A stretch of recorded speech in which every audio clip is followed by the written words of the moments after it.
ketika Nabi Zakaria berdoa.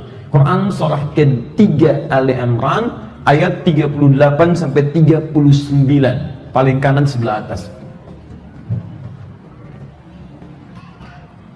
Ini bisa menjadi contoh bagi kita bila ada kerabat, keluarga dan sebagainya yang kemudian mendapat ujian yang sama, karena ayat-ayat Quran ini memberi isyarat jika Anda punya situasi yang sama, kerjakan amalan-amalan ini. Nanti rangkaiannya ada di Quran surah ke-19 Maryam dari ayat yang pertama bahkan sampai ayat ke-15. Kemudian juga ada di Al-Anbiya, Anda bisa buka lagi dari ayat ke-85 sampai ke-90-nya. Di situ ada beberapa nabi termasuk Nabi Zakaria. Sekarang perhatikan baik-baik. Beliau salat bermohon kepada Allah. Qala rabbi habli min ladunka dzurriyyatan thayyibah innaka sami'ud du'a. Di mihrabnya beliau bersalat bermohon kepada Allah dan berkata, ya Allah ya Rabb. Mereka berkata, saya tidak mungkin punya keturunan. Mereka berkata, kamu punya keterbatasan. Maka saya mohon kepadamu yang tidak punya batas. Sifat Allah memiliki nama yang mengabulkan, memberikan sesuatu tanpa punya batas, disebut dengan Wahhab namanya. Wahhab, yang Wahhab, yang Wahhab. Permohonannya menggunakan hab. Kalau untuk kita sendirian menggunakan li, habli. Kalau untuk banyakan menggunakan lana, hablana.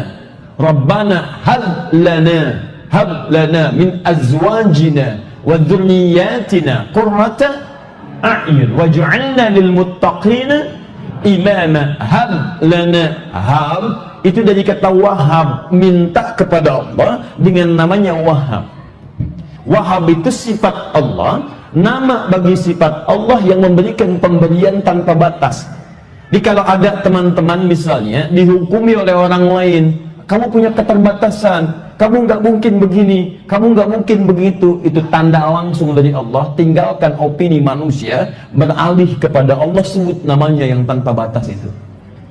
Di antara rumus ini ada di Quran surah ke-17 ayat 110 sampai 111, paling kanan di pertengahan di surah Al-Isra. Qulid Allah.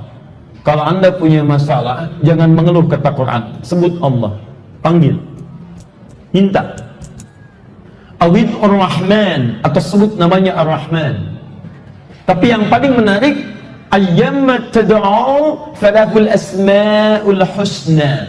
Kalau Anda paham, setiap Anda punya kebutuhan ingin menyuruh Allah, maka cari nama Allah yang sesuai kebutuhan Anda. Gak harus disebut semua, Bu. Ya Allah, Ya Rahman, Ya Rahim, Ya Malik, Ya Kudus, ya. Anda hafal. Tapi saat memohon, gak usah semua disebut. Cari di antara nama itu yang sesuai kebutuhan Anda. Ada kesulitan, sebut Ya Fattah. Rizki, sebut Ya Razzaq. Ada masalah, sebut Ya Sabar. Ada yang ganggu, sebut Ya Jabbar, Ya Malik. Ada yang menghukumi Anda terbatas, gak bisa ini, sebut Ya Wahhab. Permohonannya Rabbi Hab. Untuk kita, saya li, kami lana.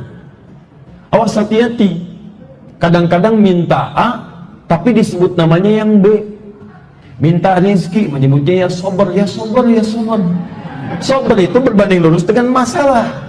Jadi kalau Anda minta diberikan kesabaran, artinya Anda minta masalah. Kembalikan. Rabbi habli min ladunka dzurriyyatan thayyibah. Ya Rabb, mereka menghukumi saya tidak mungkin punya keturunan. Saya terbatas. Maka saya mohon kepadamu ya Rabb yang tidak punya batas.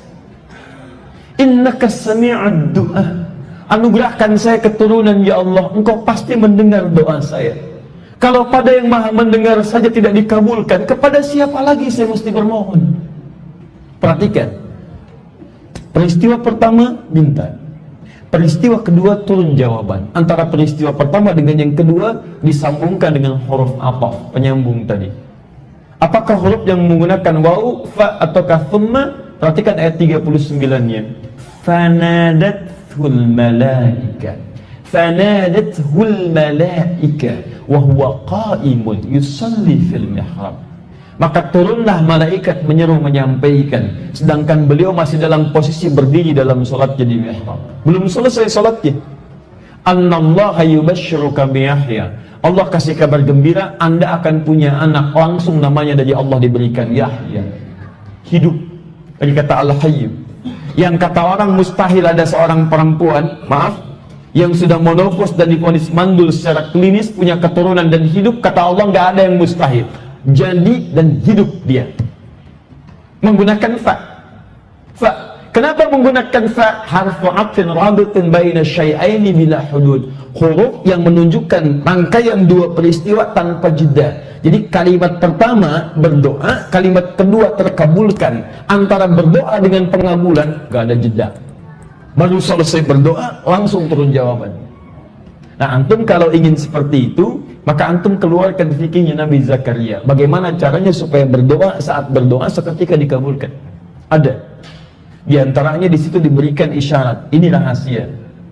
Saya berikan ya, ini antara kita saja hari ini. Lihat baik-baik. Betul. Salah satu di situ isyaratnya disebutkan kalimat mihrab. Saya sering tegaskan kalimat ini. Di Quran itu ada 3 tempat yang istimewa. Satu masjid. Sekarang kita ada di dalamnya. Masjid. Yang kedua musalla. Ketiga mihrab.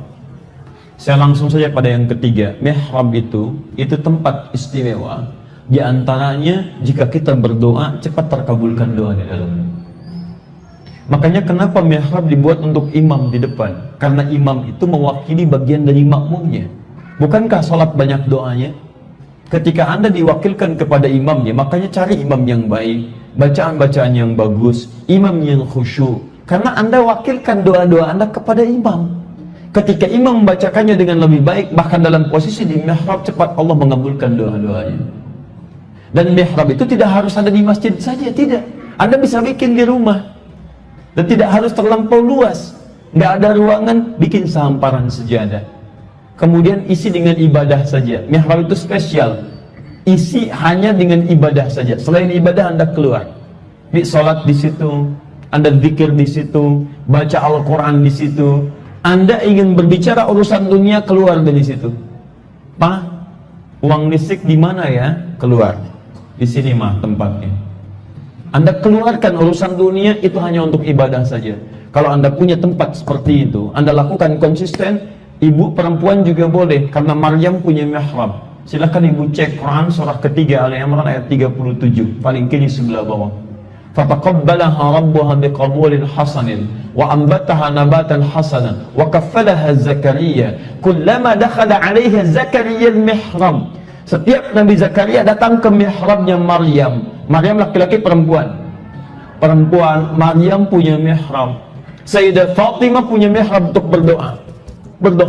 Setiap hari Jumat ba'da asar, beliau punya asisten untuk melihat kondisi matahari. Kalau sudah mau bergeser ke arah maghrib, beliau katakan, ya kata asistennya, hanal waqt, tiba waktunya. Kata beliau, ha hiya waktuha. Ini waktunya berdoa. Ayo cepat masuk bermohon pada Allah Subhanahu wa taala. Perempuan bisa punya mihrab, antum bisa punya mihrab. Tempat khusus untuk ibadah, tidak harus terlampau luas, bisa sehamparan sejadah. Di antaranya bisa cepat mengabulkan doa.